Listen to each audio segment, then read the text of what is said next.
Hey everyone, it's Hillary. I am here with my friend Kristen. Kristen is a chiropractor who has started a business a while ago called Authentically Elaine, and I would love her to tell you about the business, and we're going to talk a little bit about writing and copy today. Hey Kristen, thanks for joining us today. Thank you for having me, and thank you for the introduction. So, as Dr. Hillary said, I am by education a chiropractor. Um, for reasons that I'll get into in a little while, I've had a little bit of a career pivot, and now I am using my writing background, which I studied in undergrad, to help other health and wellness professionals and business owners with their copywriting and content writing and strategy. Yeah. So tell us why you love this so much. Like, what is it about copy and writing and all that jazz that you just love?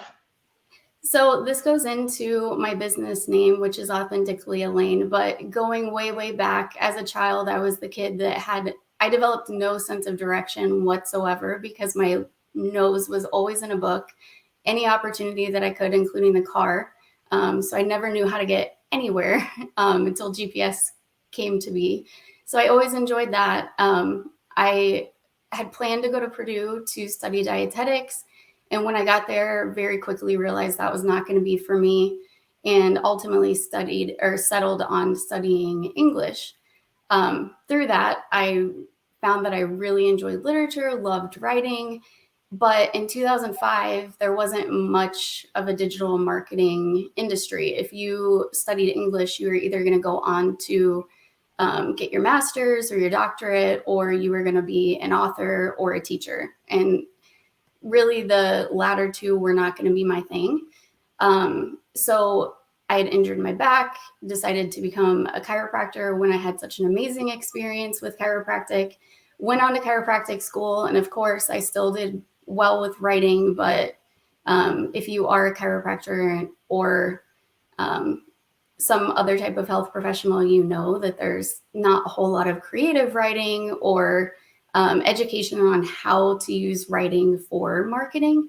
So that kind of was just a piece of me that was set aside. And I went on to graduate from chiropractic school, started practicing, worked for other people, and then decided to start my own practice. Well, as we know, when you get into starting your own practice, most people know that you need to connect with other business owners, potential referral partners, get out in your community and make connections. But beyond that, a lot of us struggle, not to mention the fact that when you're a business owner, whether you're in health or another field, it's very challenging for a lot of us to do the thing that generates income in the business, take care of all of the business operations.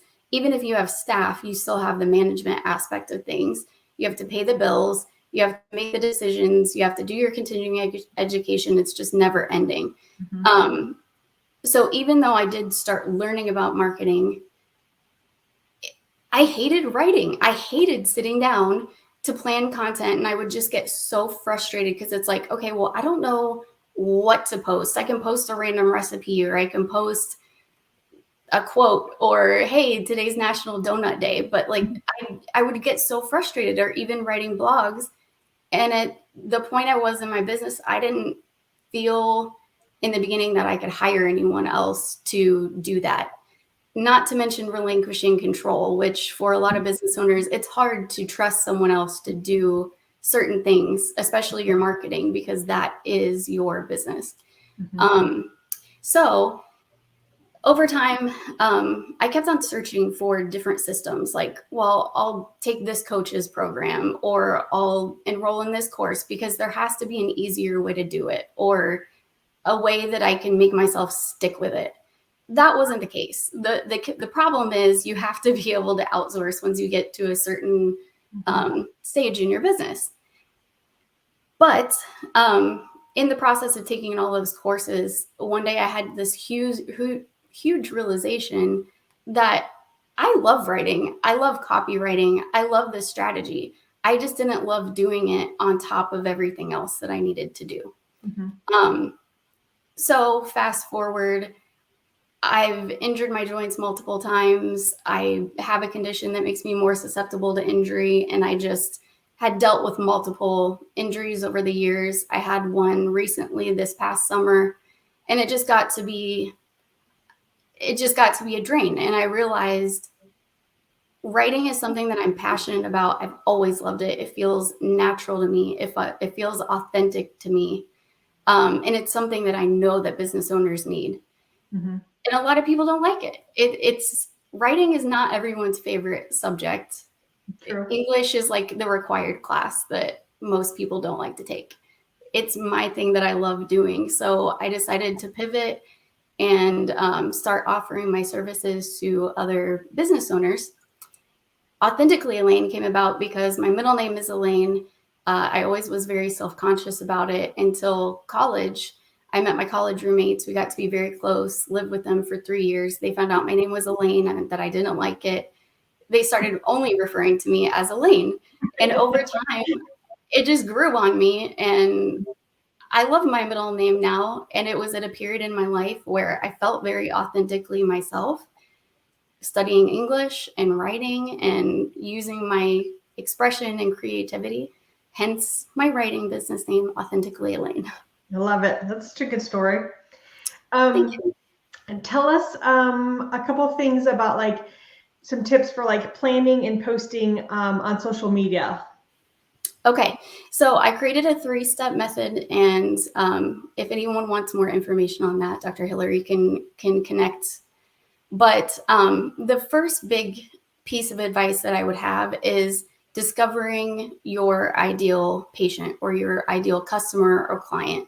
And the reason is because if you are trying to, with any of your writing, whether it's social media, email marketing, ads, if you are trying to just broadly reach a wide audience, let's use chiropractic as an example. If one day you're writing about a sports injury, the next day you're writing about prenatal care, the next day you're writing about a recipe that you shared from Pinterest, and the next day you're writing about National Donut Day, it's going to be very hard for someone to say, you know what, their content really resonates with me and I feel like they're the chiropractor for me.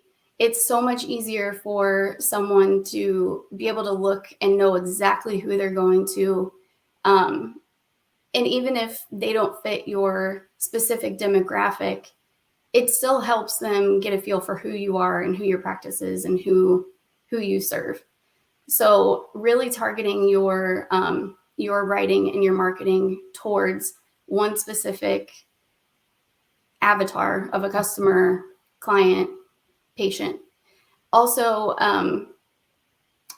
letting your authentic self shine through, because I don't know, Dr. Hillary, if you've experienced this, but when it comes to writing, a lot of us, after going to a professional education like chiropractic school, it's like you have this tendency to write very academically, very kind of like dry, and you want people to know that you are intelligent and that you're smart. But unfortunately, when it comes to patients, it's not that you're trying to dumb it down for them, but it's just harder for them to see who you are as a person and really see whether you're going to click with that person. So that being authentic and nailing down your ideal patient will really help speed things along when it comes to planning, because you can get in their head, identify what problems that they're struggling with, and that helps you know pain points to touch on in your writing, as well as what solutions would be the most appealing for them. That definitely makes sense. Let's see. I know that like AI has been popular lately. Yep. Do you have like a couple like do's and don'ts for us about AI or things we should watch out for? Absolutely. So let's go to and again, this is something that I've invested a lot into webinars and courses from creators, because AI is very much the buzz, as everyone knows. And there's a lot of panic, especially in the creative industries, on, is this going to take over? Is this going to replace us? And through that, I've come to find out that AI is a very valuable tool that can be used by almost everyone to cut down on the time that it takes to get ideas, to plan when it comes to breaking things down into, let's say, a blog, for example. You could say into your prompts, my ideal patient is X, Y, and Z. I offer X, Y, and Z solutions for that person. What are 10 blog topics that would be that patient would want to read? Mm-hmm. And then from there, you can ask for subtitles. And that's a very helpful thing. When it comes to what you do and don't want to do is, as I said, you do want to be very specific in your prompts. You do want to use it to cut down on your planning and all of that.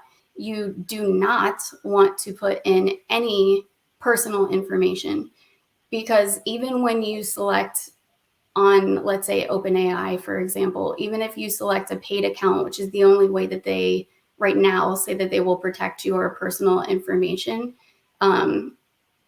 it's not guaranteed. Mm-hmm. I've gone to several events with AI engineers who have worked on developing this, and even they say this is such a new field, and these AI companies can tell you that this is protected if you get a paid account, but it is not. So never put in something personal, never put in any identifying information into it, because you cannot trust that it's not going to get out. Also, you have to be extremely, extremely careful not to cut and paste. So let's say that you've asked OpenAI to come up with 30 social media posts. You cannot trust that that is not someone else's intellectual property. Even if you ask it, whether it is original or it's not, you cannot trust it, because there are cases where people are getting sued for example, AI generating images. The image industry is actually the one that there's the most legal activity against right now, because if you ask AI to generate an image based off of certain criteria, there are times where it's actually generating Getty images or certain copyright protected information. Also, the plagiarism detectors, or if you've seen AI detection software, I've been cautioned in several webinars and courses that those are not, unfortunately, the technology is not advanced enough to adequately or accurately detect whether something is plagiarized or not. Sometimes it'll say it's original. Sometimes it will claim that your content is plagiarized when it's not. It's just not.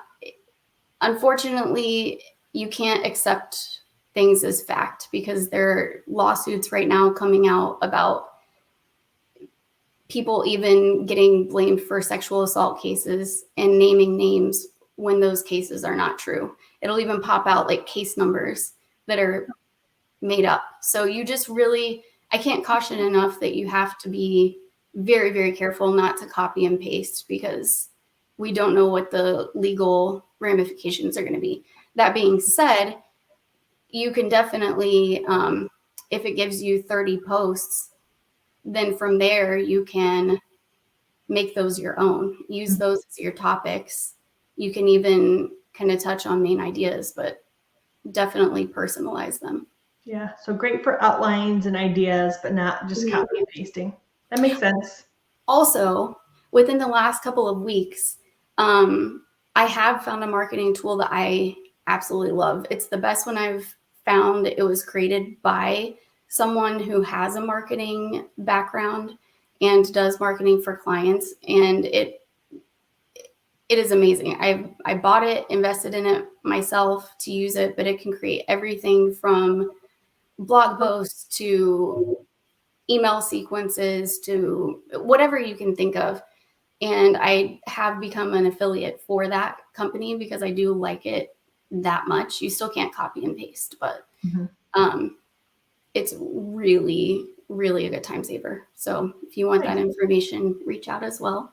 Okay, awesome.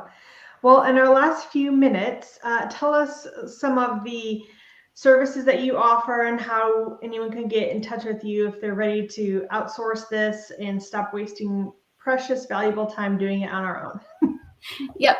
So my absolute favorite thing that I offer is strategy combined with social media and email marketing, because social media marketing, the average return on investment for 2023 is $2.80 per $1 that a business owner invests. Email marketing is $36 per $1. So you want to be able to capture email addresses. And the way to do that is by using a sales funnel. So creating a lead magnet or an opt-in, which is giving someone valuable information in exchange for that email address. From there, once the person downloads that, then you're going to create very specific steps for that person. And you're going to create emails and content that encourages them to take that next step with you. So my favorite is using that strategy to create the things and the emails and the social media posts to kind of wrap it up into one big piece. I also offer kind of piecemeal within that, but that's my favorite. And then for people who are just starting out, because as I said, when you're starting out in business, sometimes you either don't have the budget or you want to be able to create the things on your own, but the planning piece is hard. So I offer a 90-day content calendar strategy, which is we meet, you tell me all about your business. We cover any events or details or services that you want to promote in those 90 days. I use that information to create your social media prompts, your content outline, your calls to action, and the corresponding weekly email outlines that correlate with that calendar. Okay, that's nice too. I love it. And then how can they get in touch with you, Kristen? My email address is hello@authenticallyelaine.com. So my email address is good. Dr. Hillary can always send people to my Facebook. I do have a Facebook page. It's just getting going. Same thing with, I have a Facebook group that's just getting going. So email's the best, but you can find me through those other ways as well. We'll have to post those in the comment section below later. That way they could click and find you. Awesome. That sounds good. Really great information. I love the AI stuff. And then the other fact that blew my mind was the return on the emails versus social media. That's a good figure and statistic. I like to hear those. So that is mind blowing, isn't it? Because everybody thinks marketing, social media, not so much email, but email is huge. That's awesome. Thank you so much for sharing your wisdom and being authentically Elaine with us. Thank you so much for having me.